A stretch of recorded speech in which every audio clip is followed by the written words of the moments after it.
Olá, seja bem-vindo ao programa Lição Interativa. É muito bom estarmos aqui com vocês para juntos estudarmos a Palavra de Deus. Estamos aprendendo lições maravilhosas acerca do Espírito Santo. E hoje vamos continuar essa série de lições, já na lição de número 11. Nós já tivemos lições que abordaram diversos aspectos, falando sobre a divindade do Espírito Santo, sobre a sua personalidade, trazendo alguns outros ensinamentos, inclusive, sobre a sua importância no processo de salvação do ser humano. E hoje nós vamos continuar falando sobre um episódio muito especial, que foi quando o Espírito Santo foi derramado sobre a igreja cristã primitiva, certo? Bom, eu quero dizer que hoje nós estamos gravando o programa, porque a equipe aqui do estúdio estará atendendo a um compromisso fora das dependências do estúdio. Mas não estamos passando em branco. Queremos deixar aqui a mensagem desta lição que compõe este material maravilhoso que estamos estudando neste último trimestre de 2018. Porém, antes de nós continuarmos o estudo das lições, o estudo da lição de hoje, quero lhe convidar para pedirmos que o Espírito Santo se faça presente conosco. Vamos fazer isso através de uma oração. Oremos. Bondoso Pai Celestial, nós te agradecemos porque bondosamente o Senhor concede-nos lições tão maravilhosas, tão preciosas acerca do Espírito Santo. Te pedimos que venha ser conosco, nos abençoando, ajudando-nos para que possamos compreender essas lições. Dá-nos o perdão dos nossos pecados, envie Teu Santo Espírito para trabalhar nos nossos corações, trabalhar em nossas vidas, converter verdadeiramente os nossos corações. Essas bênçãos nós suplicamos agradecidos em nome de Jesus. Amém. Muito bem, vamos lá então, lição de número 11, e vamos aprender, vamos ver o que aconteceu há cerca de 2000 anos atrás. A experiência da chuva temporã. O verso áureo está em Atos capítulo 1, verso 8, nos diz: Mas recebereis poder quando o Espírito Santo descer sobre vós, e sereis minhas testemunhas, tanto em Jerusalém como em toda a Judéia e Samaria e até os confins da terra. Esta praticamente foi a última promessa de Jesus aos apóstolos. A promessa de que o Espírito Santo viria sobre eles, desceria sobre eles. O pensamento inspirado ainda nos diz: o Espírito Santo repousou especialmente sobre os apóstolos, que foram testemunhas da crucifixão, ressurreição e ascensão de nosso Senhor. E esses assuntos eram verdades importantes que deveriam ser a esperança de Israel. Por quê? Esses assuntos sobre a morte e ressurreição de Cristo e a sua ascensão eram a esperança de Israel? Porque confirmavam que ele era o Messias. E o Messias é a nossa grande esperança. É em quem nós temos a salvação, a esperança da salvação e de uma vida eterna. Vamos ao primeiro tópico, uma nova fase na vida dos discípulos. Descreva a atitude dos seguidores de Jesus após a ascensão. Bom, sabemos que logo após a morte de Jesus, antes de terem um novo encontro com Cristo, eles ficaram desesperançosos, ficaram tristes, imaginando que havia sido em vão todo aquele tempo passado, porque eles tinham um sentimento de que Jesus seria um grande líder e que Jesus libertaria eles do jugo romano, e de repente aquele líder deles, aquele mestre deles, estava morto. Então eles ficaram muito tristes. Mas o tempo foi passando e Jesus agora aparece aos discípulos e aparece a muitos dos crentes. E aquela fé anterior, ela é reavivada. E novamente eles veem Jesus, mas começam a compreender também o propósito real do ministério de Jesus. E qual era o propósito real? Não o estabelecimento de um reino terreno, não o estabelecimento de um reino ou de uma força militar neste mundo, temporal, mas o estabelecimento de um reino eterno, de um reino espiritual. Quando o tempo passa e finalmente Jesus ascende aos céus, Agora os discípulos, eles voltam para Jerusalém, mas eles voltam alegres. Geralmente, quando nós nos despedimos de alguém, nós ficamos tristes, não é verdade? Nos despedimos de um familiar que sabemos que vamos passar um bom tempo sem ver, ficamos tristes, ficamos pesarosos, poxa vida, estamos separados pela distância. Mas, estranhamente, os apóstolos, eles voltam para Jerusalém alegres, louvando a Deus. E as pessoas em Jerusalém ficam até confusas, mas como? O líder deles está morto e eles agora estão felizes, louvando a Deus? Eles não estavam frustrados, mas agora eles estavam cheios de alegria, triunfantes, porque eles tinham visto o seu Salvador ressuscitado, tinham recebido promessas maravilhosas ainda da parte de Cristo antes que esse ascendesse ao céu, e também haviam visto Jesus subindo ao céu, e ainda receberam as palavras confortantes dos anjos que disseram: este mesmo Cristo que vocês estão vendo subir ao céu, da mesma forma vocês poderão recebê-lo no futuro, quando ele regressar para buscar os salvos. Estavam cheios, estavam completos, estavam vibrantes com aquilo que eles deveriam realizar, com aquilo que eles iriam receber, com o poder que eles receberiam, com as promessas que Jesus havia lhes concedido. Então essa foi a atitude dos discípulos após a ascensão de Jesus. Agora a pergunta B, por que, ou aliás, pelo que os discípulos ansiosamente aguardavam e quanto tempo permaneceriam em Jerusalém? Então, Jesus prometeu que eles receberiam o Espírito Santo, seriam batizados com o Espírito Santo. Então, essa é a promessa que ansiosamente eles estavam aguardando. Agora, quanto tempo eles permaneceriam em Jerusalém? Cristo disse que seria dentro de poucos dias, e de fato foi. Jesus subiu ao céu cerca de 40 dias após a sua ressurreição. E os discípulos receberam o Espírito Santo no dia de Pentecostes, que foi 50 dias após a Páscoa, né? 50 dias após a Páscoa, ou seja, 40 dias após a Páscoa, Jesus subiu ao céu. 50 dias após a Páscoa, desceu o Espírito Santo. Ou seja, 10 dias depois da ascensão de Cristo, então o Espírito Santo foi derramado sobre a sua igreja. Na nota da primeira pergunta do segundo tópico, confirma isso daí. Diz assim, passaram 10 dias ali. E complementa o assunto que nós vamos estudar na próxima pergunta. Certo? Então, esses foram os dias que os discípulos, então, passaram animados, felizes e se preparando para o derramamento do Espírito Santo. O segundo tópico nos fala sobre a importância do preparo adequado. Se nós observarmos as experiências dos discípulos, conforme relatada nos evangelhos, nós vamos ver que eles eram bastante problemáticos. Existiam bastante dificuldades entre eles. Existia uma disputa para saber quem era o maior no reino de Cristo.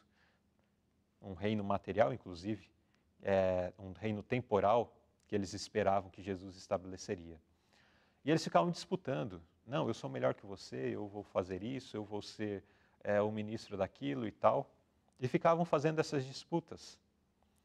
Mas quando Jesus sobe ao céu, fala que eles deveriam aguardar a descida do Espírito Santo, eles tiveram as suas mentes mudadas para uma outra realidade. Passaram a focar os seus pensamentos em algo muito diferente daquilo que eles estavam focados antes. Antes eles estavam focados no poder terreno, estavam focados nas conquistas, nas batalhas contra Roma, se libertar do jugo romano. Mas agora eles focam para o reino espiritual de fato. E eles percebem que essas disputas por poder temporal, elas não condiziam com aquilo que eles deveriam realizar daí por diante. Então, agora eles fazem um preparo adequado, conforme o título desse tópico. fala sobre a importância do preparo adequado. Eles passam por esse processo. É realizado no coração deles esse preparo adequado. Como os discípulos se prepararam durante aquele tempo de espera? E como foi que eles se prepararam então? O verso de Atos 1,14 fala que eles estavam unidos, se dedicando à oração. Eles não ficaram juntos para ficar debatendo, não, você é melhor, você é maior, você é isso, você é aquilo. Não, eu sou melhor que você. Não. Agora eles se dedicaram à oração, se dedicaram a fazer um profundo exame de coração. E eles simplesmente deixaram de lado, puseram de lado todas as diferenças e uniram-se intimamente em comunhão cristã. Sabe o que eu acho interessante desse texto que é apresentado aqui? Puseram de lado.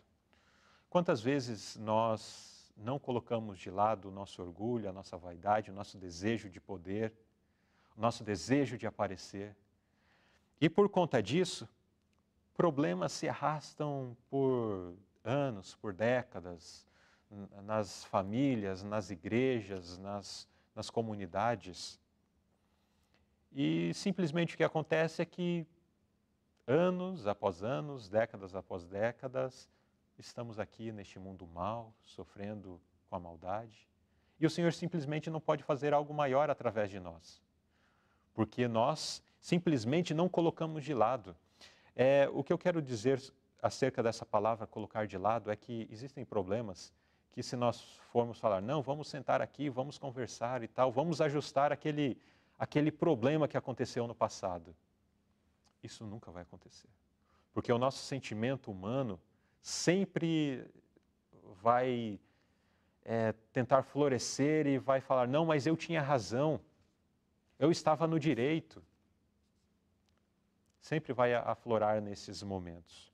Mas aqui fala que os apóstolos, eles não ficaram discutindo. Olha, Pedro, naquela situação lá, você desceu do barco e quis andar sobre as águas, Pedro. Você se achou que era melhor que os outros. Ai, João e Tiago, vocês, a mãe de vocês, pediram para que um estivesse à direita, outro à esquerda, no reino de Deus. O que é isso? Vocês acham que são melhores do que os demais? A palavra de Deus nos diz que eles não ficaram discutindo isso. A palavra de Deus diz que eles colocaram de lado. Por quê? Essas coisas são secundárias. Essas coisas representam a mesquinhez do caráter pecaminoso humano. Essas coisas não têm nada a ver com o reino de Deus. Simplesmente têm que ser colocadas de lado, porque não servem, não serve para nada. O que se faz com o esterco? O esterco simplesmente se pega, coloca de lado, se enterra e acabou. Não é verdade? Não é assim? O que se faz com a glória do homem, com a nossa honra, com os nossos sentimentos carnais? Se faz isso porque não existe comparação melhor do que essa que mencionei há pouco. A nossa honra, a glória do ser humano, não está mais elevado do que o esterco. É exatamente isso. E nós precisamos entender isso. Mais à frente nós vamos ver na lição que se o orgulho e se a vaidade, se não me falha a memória, fossem colocadas de lado, o orgulho e o egoísmo, se fossem colocados de lado por alguns instantes, a maior parte dos problemas seriam resolvidos em menos de 5 minutos. No entanto, nós ficamos alimentando nosso orgulho, nossa vaidade, nosso desejo de poder. Não podemos fazer isso. Não podemos cultivar isso. Pelo contrário, precisamos colocar de lado, enterrar. Passou, deixe para trás. Como disse o apóstolo Paulo, que ele deixava para trás as coisas que iam ficando e passando, isso fica para trás. Devemos prosseguir para o alvo, para aquilo que o Senhor tem proposto a cada um de nós. Ainda a nota faz menção de que eles humilharam o coração em verdadeiro arrependimento e confessaram a sua incredulidade. De fato, permitiram que, antes de receberem o Espírito Santo na sua plenitude, permitiram que o Espírito Santo já trabalhasse em seus corações. Entendamos isso. O Espírito Santo não veio à existência, não veio a se comunicar com o ser humano somente após o Pentecostes. Não. O Espírito Santo é o que trabalhou no coração daqueles apóstolos, daqueles discípulos durante todo o período. O Espírito Santo foi quem trabalhou no coração dos discípulos para que houvesse humilhação de coração. O Espírito Santo foi aquele que já trabalhou no coração dos discípulos para que houvesse arrependimento verdadeiro, para que houvesse confissão. Porque sem o Espírito Santo, isso é impossível de ser realizado em nossa vida. Vamos à pergunta B: o que nos impede, muitas vezes, de alcançarmos a verdadeira unidade dentro da igreja? Já mencionei um pouquinho, né? A arrogância, o desejo da carne, o desejo dos olhos, o orgulho dos bens, a autossuficiência, egoísmo, orgulho de opinião. Essas coisas que nos dividem como irmãos, nos dividem como igreja, ou no meio da igreja, nos separam de Deus, impedem que o Espírito Santo trabalhe em nosso coração. Então, essas coisas precisam ser deixadas de lado. Mas como será deixada de lado? Cultivando um relacionamento com Deus, cultivando um relacionamento com Cristo, através da oração, através do estudo da palavra de Deus, permitindo que o Espírito Santo trabalhe de fato. Certo? É dessa forma que a autossuficiência, a arrogância, os desejos carnais, o orgulho, a avareza, a vaidade e tantas outras coisas que se interpõem entre nós e Deus serão afastadas. Só se permitirmos o Espírito Santo trabalhar em nós. Certo? Muito bem. Então, seguimos a pergunta C. O que aconteceu quando os discípulos agiram de acordo com as instruções de Jesus, eliminando toda a diferença?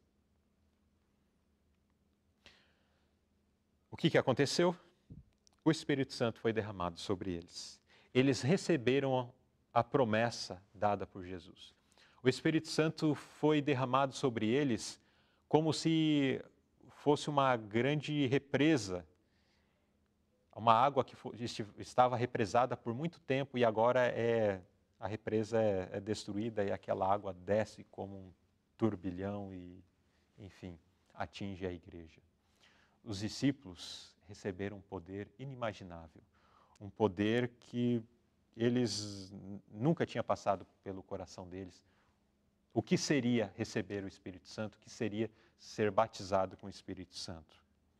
E foi assim que eles então receberam poder para dar um grande passo para confirmar a existência da igreja cristã.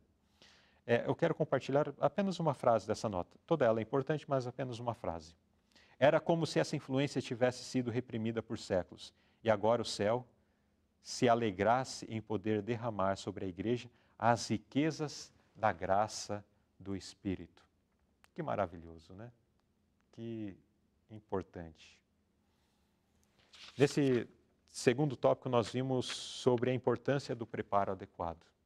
Os discípulos fizeram um preparo adequado e receberam aquele poder de forma assim extraordinária. A lição que fica para nós é que se o devido preparo também acontecer em nosso meio, começando por mim, eu preciso me entregar mais a Deus diariamente. Eu preciso cultivar esse relacionamento diário com Deus através de mais oração. Orar mesmo. Preciso desejar orar também. Orar mais.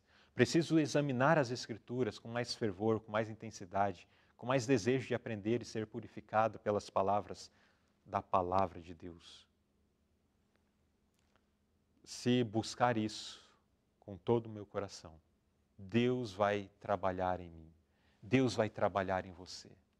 E essa bênção sem medida será concedida a mim e a você. Assim como foi para os apóstolos há cerca de 2000 anos atrás. Terceiro tópico, confirmação divina. Que habilidade especial o Senhor conferiu aos apóstolos? Qual foi a habilidade especial? habilidade especial que foi concedida aos apóstolos é que eles foram capacitados naquele instante em que o Espírito Santo foi derramado como línguas de fogo sobre aquelas 120 pessoas que estavam reunidas no cenáculo. Eles receberam a capacidade de falar novos idiomas. Certo? E é interessante que a nota ainda diz assim, que aquelas línguas de fogo, elas simbolizavam um dom agora concedido aos discípulos, o qual os capacitava a falar com fluência línguas com as quais nunca antes tiveram contato. Que coisa maravilhosa! Não somente eles falaram no novo idioma, mas falaram com fluência, foram capacitados a falar com fluência, com uma linguagem pura, com uma linguagem correta. E essa habilidade especial dada por Deus foi dada para ser uma prova, uma demonstração, uma confirmação de que Deus estava com eles, conforme nós vemos na pergunta B. Que milagre demonstrou que Deus os estava guiando? Bom, eles receberam o dom de falar novos idiomas. E agora esses novos idiomas foram utilizados para a pregação do Evangelho. Como era a época do Pentecostes, milhares de judeus, de pessoas de diversas partes do mundo, estavam em Jerusalém. Pessoas que sequer falavam a língua ali de Jerusalém, sequer falava, na época de Jesus, não me recordo se era o hebraico que se falava ali. Mas essas pessoas vinham com muita dificuldade, se comunicavam, porque quem eram esses judeus desses diversos locais que são mencionados no verso de Atos 2 e que estavam em Jerusalém? Eram judeus que faziam parte de famílias que muitos anos antes, séculos antes, haviam saído de Jerusalém. Muitas delas eram descendentes de famílias que, no período do exílio, haviam saído da terra de Israel e nunca mais haviam retornado. No entanto, mantiveram suas colônias nas terras estrangeiras e, esporadicamente, alguns desses vinham a Jerusalém para participar das festividades. Mas essas pessoas, elas tinham perdido o conhecimento ou a fluência na língua materna deles. E falavam a língua dos locais onde eles estavam habitando. E, no entanto, essas pessoas estavam em Jerusalém e precisavam ouvir o Evangelho, precisavam ouvir as boas novas de que Jesus havia sido morto, mas estava vivo e havia subido aos céus. E como essas pessoas ouviriam com clareza a exposição dessas mensagens maravilhosas que os apóstolos tinham, que os cristãos ali, aquela comunidade, tinha a apresentar, se eles não se comunicavam no mesmo idioma? Bom, problema resolvido. O Espírito Santo capacitou eles a falar em novos idiomas.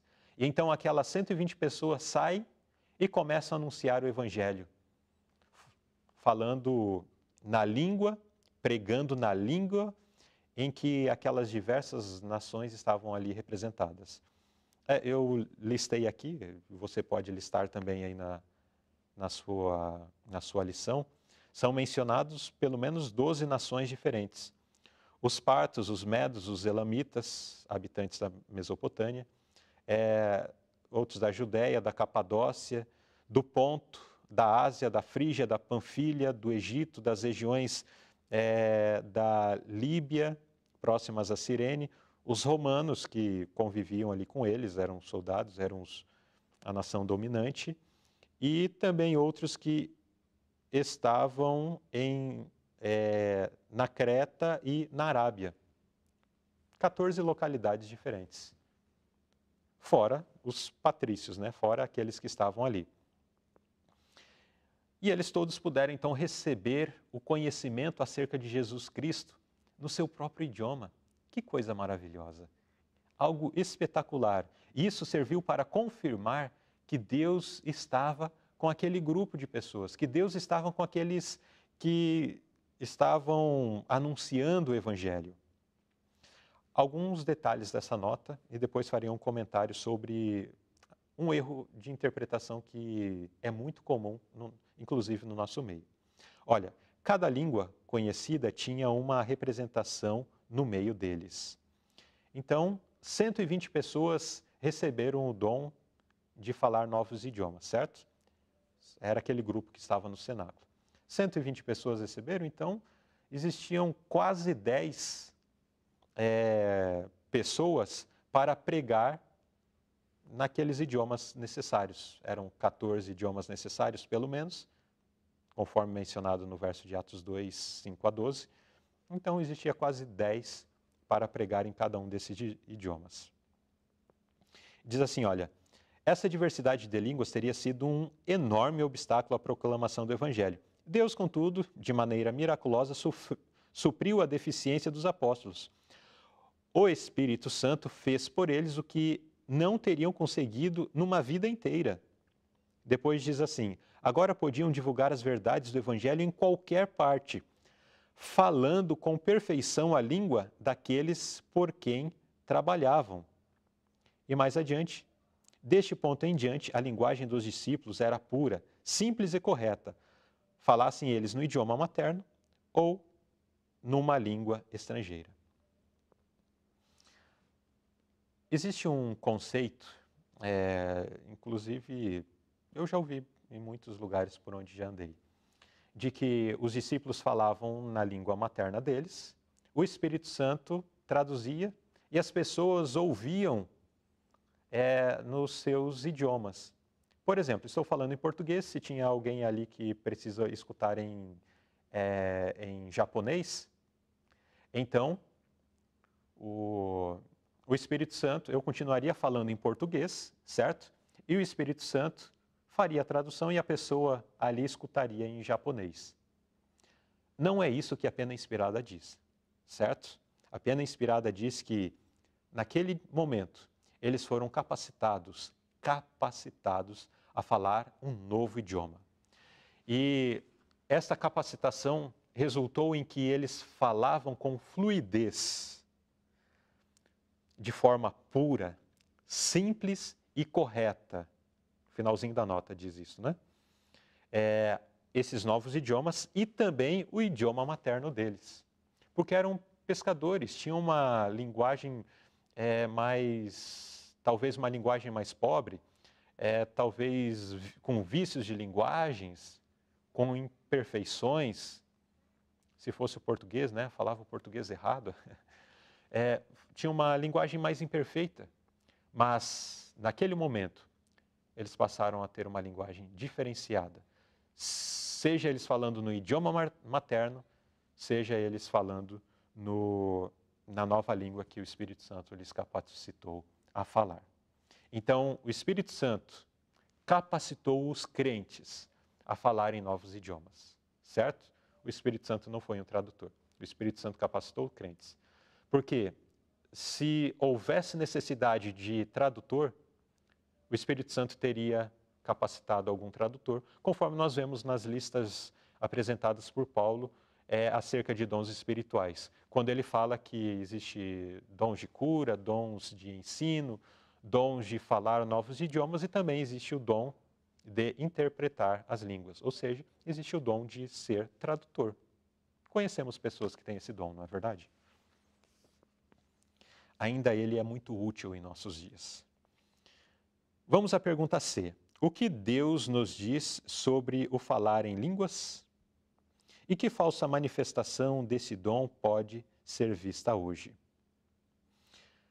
Bom, a palavra de Deus faz algumas advertências acerca do falar em línguas. Eu não sei se vocês já estiveram num local onde existem pessoas falando ao mesmo tempo diversos idiomas. Bom, não precisa nem pensar nos diversos idiomas, basta pensarmos em falar ao mesmo tempo. É uma grande confusão, não é verdade? Já é confusão se as pessoas estiverem falando no mesmo idioma. Agora imagine se cada um falando num idioma diferente, tudo ao mesmo tempo, vira uma bagunça.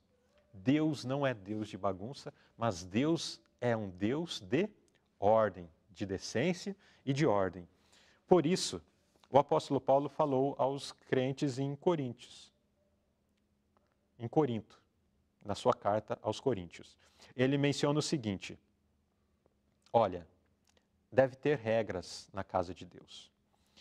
E ele apresenta aqui 4 regras. Primeira regra: falem somente 2, quando muito 3. Certo? Então, não é aquele punhado de gente falando ao mesmo tempo. Não. É 2, no máximo 3. E, segunda regra, 1 de cada vez. Ok? 1 de cada vez. Porque imagine, Corinto era uma cidade que tinha um fluxo grande de viajantes. E então, automaticamente, era um local onde pessoas que falavam diversas línguas e dialetos transitavam e era necessário que o dom de línguas para que o evangelho pudesse ser pregado a todos esses grupos que circulavam ali por Corinto. Agora imagine na igreja estar reunido as pessoas e de repente o que fala a língua X se levanta e começa a pregar ali, de repente o que fala a língua Y no mesmo tempo começa a pregar por outro grupo que está ali, e o que fala a língua Z também se levanta e começa a falar, e fica aquele burburinho na igreja até o ponto de que, enfim, uma bagunça onde ninguém mais entende nada. O apóstolo Paulo diz, não, cada um pregue no seu momento, cada um pregue na sua vez. E ainda assim, ele fala, e que haja intérprete. Por quê? De repente, alguém que está ali falando um idioma diferente, alguém está visitando, fala um idioma diferente, e quer levantar na igreja e falar, mas não tem ninguém que está ali entendendo. E essa pessoa não recebeu o dom de línguas para falar no idioma ali. Então, precisa ter alguém com dom de intérprete para ouvir e transmitir a mensagem, certo? E por último ainda diz assim, se não houver intérprete, permaneça calado na igreja. Bom, essas regras são muito importantes. Por quê? Elas apresentam o princípio de Deus, a organização de Deus, a ser para a sua igreja, para que haja ordem na sua igreja. Mas hoje existe uma falsa manifestação do dom de línguas, um pseudo-dom de línguas, chamado de dom de línguas, onde algo estranho é dito, sem interpretação, é indecifrável. Alguns até dizem que decifram, mas as pessoas falam tudo ao mesmo tempo, já quebrando o princípio que nós vimos aqui. E existe aquele rebuliço e alvoroço. Esse não é o dom de línguas apresentado na palavra de Deus. Esse é um dom estranho que nada tem com o Senhor dos céus, como está registrado na nota. Tem uma linguagem incompreensível, sem sentido, a quem chamam língua desconhecida. Desconhecida não apenas dos homens, mas ao Senhor e a todo o céu. Diz assim, tais dons são fabricados por homens e mulheres, auxiliados pelo grande enganador. O fanatismo, a exaltação, o falso falar de línguas e os cultos barulhentos têm sido considerados dons colocados na igreja por Deus. Mas nada tem a ver com Deus, certo? Essas coisas não têm nada de Deus. Muito bem, então nós vimos que o dom de línguas, o dom de falar novos idiomas, foi dado à igreja para ser uma confirmação de que Deus estava com eles e também para atender uma urgente necessidade de anunciar o evangelho a todo mundo no mais curto espaço de tempo possível. E isso aconteceu, cumpriu essa missão, porque em menos de 50 anos, a mensagem de Jesus alcançou os limites do mundo conhecido daquele tempo. Algo maravilhoso, algo fantástico, não é verdade? Mas também possível a nós, se permitirmos ao Espírito Santo trabalhar conosco, certo? Vamos ao quarto tópico, profecia cumprida. Que evento ocorreu antes dos discípulos receberem o poder do Espírito Santo e como isso foi profetizado por Deus? Então, que evento ocorreu antes dos discípulos receberem o poder do Espírito Santo? Bom, Jesus havia dito aos discípulos que primeiro ele precisaria subir ao céu para que eles pudessem receber. E nós encontramos que essas coisas de fato aconteceram. A ascensão de Cristo ao céu foi um sinal para seus seguidores de que logo eles receberiam a bênção. Então Jesus subiu ao céu. Então agora eles ficaram na expectativa. Bom, Jesus disse que ele precisaria subir primeiro para que o Consolador fosse enviado. Estamos aguardando, então a qualquer momento vai acontecer. E a nota ainda continua. Deveriam aguardá-la antes de iniciarem a obra que lhes havia sido ordenada, conforme Jesus havia orientado eles, né? Vocês devem aguardar, até que do alto sejam revestidos de poder. Ao atravessar os portões celestiais, Jesus foi entronizado em meio à adoração dos anjos. Assim que essa cerimônia foi concluída, o Espírito Santo desceu numa rica enxurrada sobre os discípulos, e Cristo foi verdadeiramente glorificado com aquela glória que tinha com o Pai desde toda a eternidade.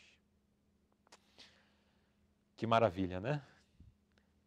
A descida do Espírito Santo também foi uma confirmação não somente para o mundo, conforme nós vimos aqui no tópico anterior, que as pessoas agora de fora viram, poxa, estão falando novos idiomas e tal, isso daí é algo miraculoso, algo maravilhoso, então Deus está com eles. Mas também foi uma confirmação para os discípulos de que Jesus estava com eles. Porque Jesus disse, estarei convosco até a consumação dos séculos. E anteriormente ele havia dito que o Espírito Santo seria derramado sobre eles. Então eles falam, agora sim, Jesus está conosco. Jesus ascendeu ao céu, está conosco, seu poder está conosco. Estamos satisfeitos, não estamos órfãos. Jesus está presente em nosso meio. Isso, inclusive, é representado em figuras no livro do Apocalipse, quando João, o apóstolo João, ele vê Jesus caminhando entre os castiçais, um símbolo claro de que Jesus caminha entre as suas igrejas, entre o seu povo neste mundo. Jesus está conosco. O Espírito Santo está conosco, certo? Precisamos sentir a felicidade de ter isso, de tê-los em nosso meio, de tê-los não somente em nosso meio, mas de tê-los em nosso coração. Qual foi o efeito da pregação dinâmica de Pedro no Pentecoste?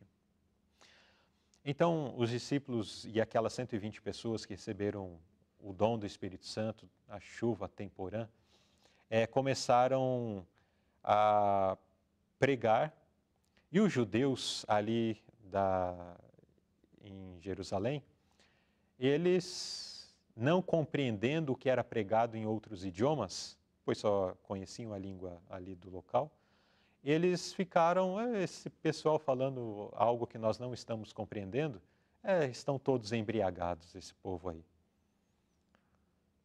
E então Pedro se levanta, não estamos embriagados, nós estamos anunciando Jesus. Então Pedro, ele faz um discurso, agora na língua materna, na língua corrente de Jerusalém, naqueles dias.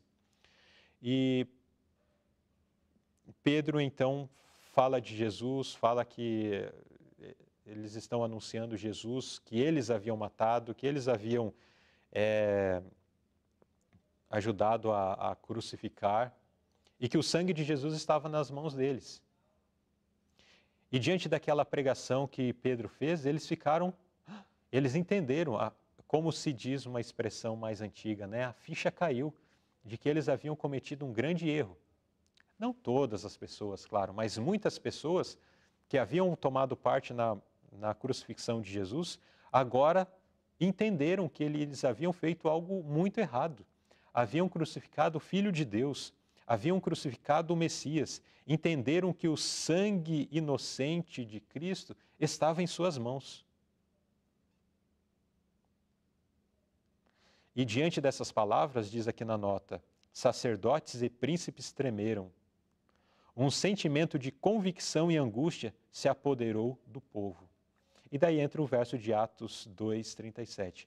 Quando eles perceberam o tamanho do problema em que eles tinham se envolvido, em crucificar o Messias, de matar o Messias, eles ficaram estarrecidos e eles gritam, irmãos, e agora o que nós faremos? Ainda há esperança para nós? O que podemos fazer? E diante dessas palavras, então, Pedro responde o que nós vamos ver no próximo tópico, certo? Mas nós vimos que a pregação de Pedro no Pentecostes comoveu milhares de pessoas. Milhares de pessoas foram levados a se confrontarem a si mesmos. Poxa vida, há 50 dias atrás nós estávamos lá gritando, crucifica-o, solte Barrabás, solte Barrabás. O que foi que nós fizemos? Imagine se você tivesse passado por essa experiência. Qual seria o seu sentimento? Como você se sentiria diante de Deus?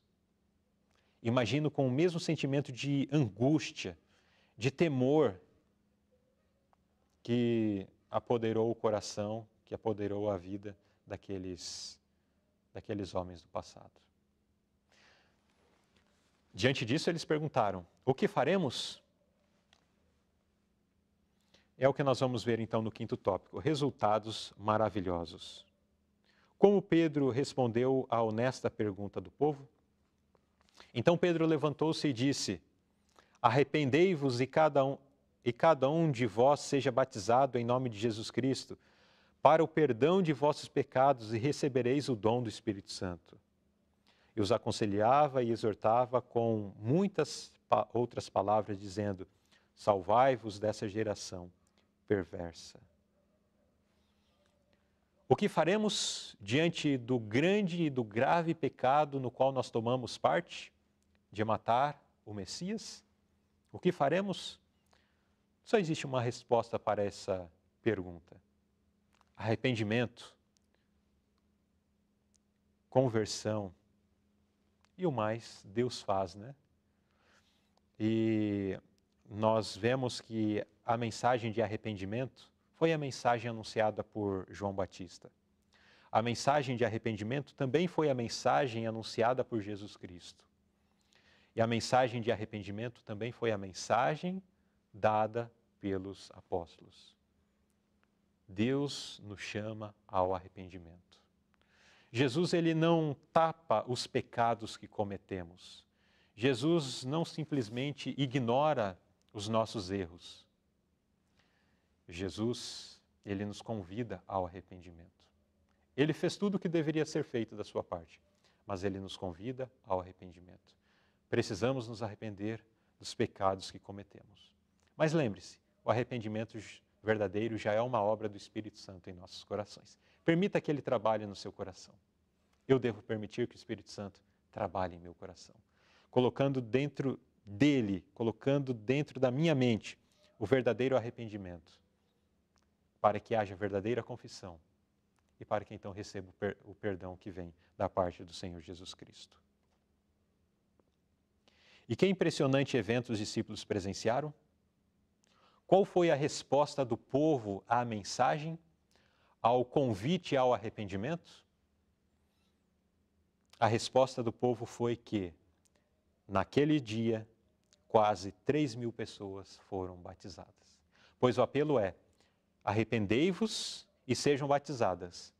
Quase 3.000 pessoas se arrependeram e foram batizadas em nome de Jesus Cristo.